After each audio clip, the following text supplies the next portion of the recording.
Alright everyone, in this video I'm going to assume that you have already done part 1 of 2.5. We are going to continue to expand what we know on graphing functions using transformations. So I assume that you have already done part 1. If you have not already done part 1, you should go back and do that. Alright. Before you do this video, you should also have in front of you the reference sheet that I provided you. We will be using, in this video, in part 2, we will be using both the top and bottom portions of the reference sheet. Okay? So in part 1, we were given the graph and told to transform it. We were given the graph and told to shift it up, down, left, right, flip it around, stretch it, shrink it, do all that stuff. In part 2, we will not be given the graph to start with. We'll have to figure out what the graph is. And then once we figure out what the graph is, what our parent function is, then we can flip it up, down, left, right, stretch it, and apply all the necessary transformations. Okay? So how do we know which graph to use? Like where should we start? What graph to start with? Well, it's always going to be one of the 7 graphs on the top of the reference sheet that I gave you. So look at that reference sheet. We have a constant function, an identity function, an absolute value function, a quadratic, square root, cubic, and cube root functions. Okay? And if you did the last section, part 1, you'll notice that having a few points on the graph to flip around and stretch really helps. So while it doesn't matter which points you use on a graph, because there are an infinite number of points on a graph, it doesn't matter which points, we need some. So if you look at the top of the reference sheet that I gave you, of all of those 7 graphs, you'll see that I've highlighted, I've drawn in some points that you can use. Okay? So let's do an example. Let's graph this function using transformations. So the first thing I need is I need to know where to start. I need a graph to start with. What's the parent function? Well, the answer to that question, where do I start, is always, well, it's going to be one of the 7 graphs on the top of the reference sheet. So take a moment, pause the video, and take a look at the top portion of the reference sheet and see if you can identify which graph we should use for this function here. Do that now. Alright, we should use the absolute value function, which is the graph on the reference sheet that looks like a V. It's on the upper right hand corner of the reference sheet. And the reason is, well, because this function has an absolute value in it. So we're going to use the absolute value function. Alright, so this is our parent function. This is where we start. And we're going to need to apply these transformations. Now I want to point out that the points that I have here, you don't have to use those. Okay, so for example, if x was 7, then y would be the absolute value of 7, which is 7. So when x is 7, y is 7. So the point 7, 7 is on the graph. If I let x equal -5, then y would be the absolute value of -5. So when x is -5, y is the absolute value of 5, which is just 5. So that's the point -5, 5. So you can always generate any points that you need on any of those 7 parent function graphs on the reference sheet. I've highlighted or written in some for you. Alright, so now that we've identified which graph to use, which graph to start with, let's apply the transformations just like we did before. You'll notice that we don't have an f of x written in here, but they look the same. Okay, this is going to really resemble what we did in part 1. So remember, we apply transformations from left to right as long as the plus or minus is in the back, the right of the function, which it is.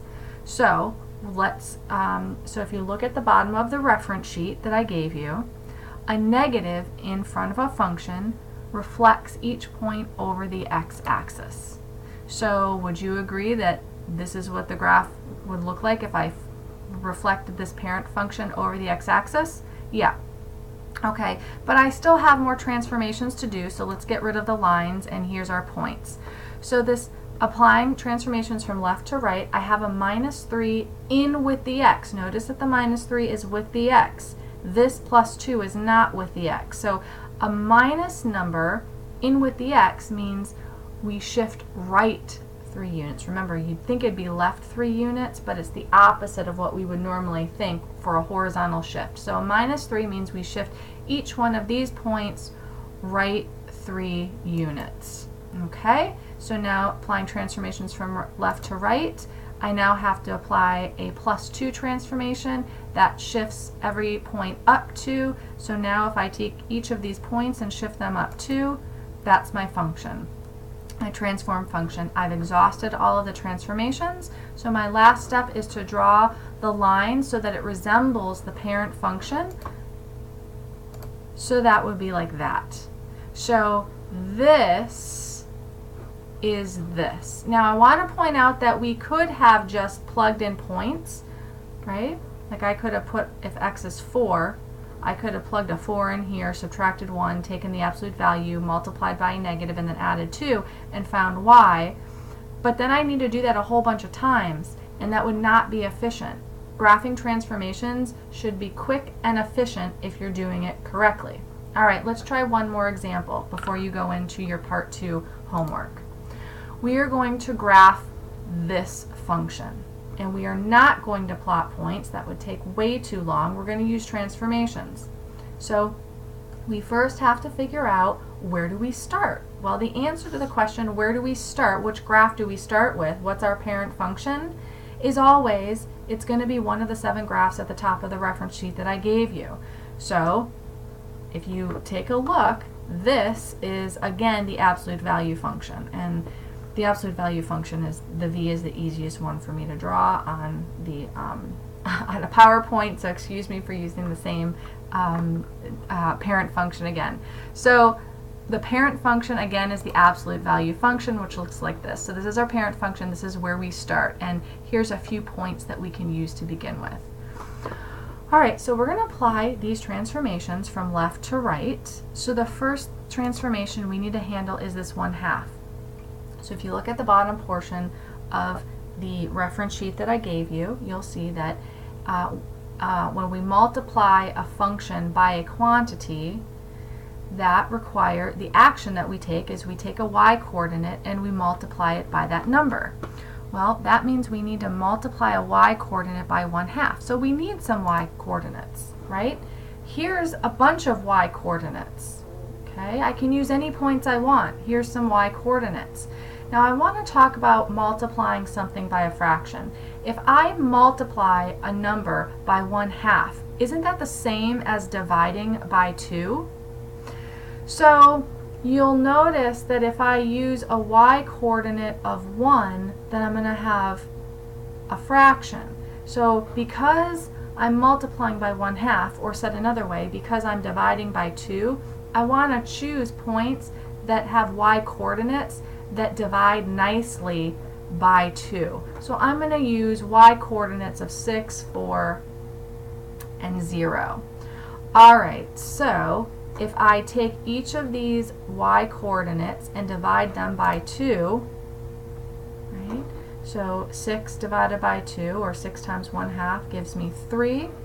4 divided by 2, or 4 times 1/2, gives me 2. 0 divided by 2, or 0 times 1/2, is just 0. So that's the function. So you can see that every point on here was halved. Every vertical distance every point got closer to the x-axis. Okay, so we say that when we multiply by a fraction less, or something less than 1, it flattens or shrinks vertically, flattens it out towards the x-axis. Alright, but I'm not done. I still have more transformations to apply. So let's get rid of the lines. I only need a few dots, so I'm going to replace those dots with those guys. I don't want to keep too many dots and lines around until when I'm doing my transformations. It just makes things messy. Alright, so let's look at this +1. A +1 in with the x means horizontal shift to the left 1 unit. So each one of these points will shift left 1. All right, moving left to right, we have a -4. That shifts everything down 4 units. I've exhausted my transformations, so now I just draw in the lines. So this is the parent function transformed. So again, in part 2, you have to figure out what graph you use to start with and what are some good points to use on that graph.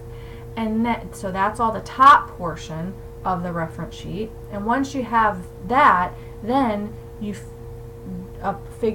transform it using the bottom portion of that reference sheet. And that is part 2 of Graphing Transformations 2.5.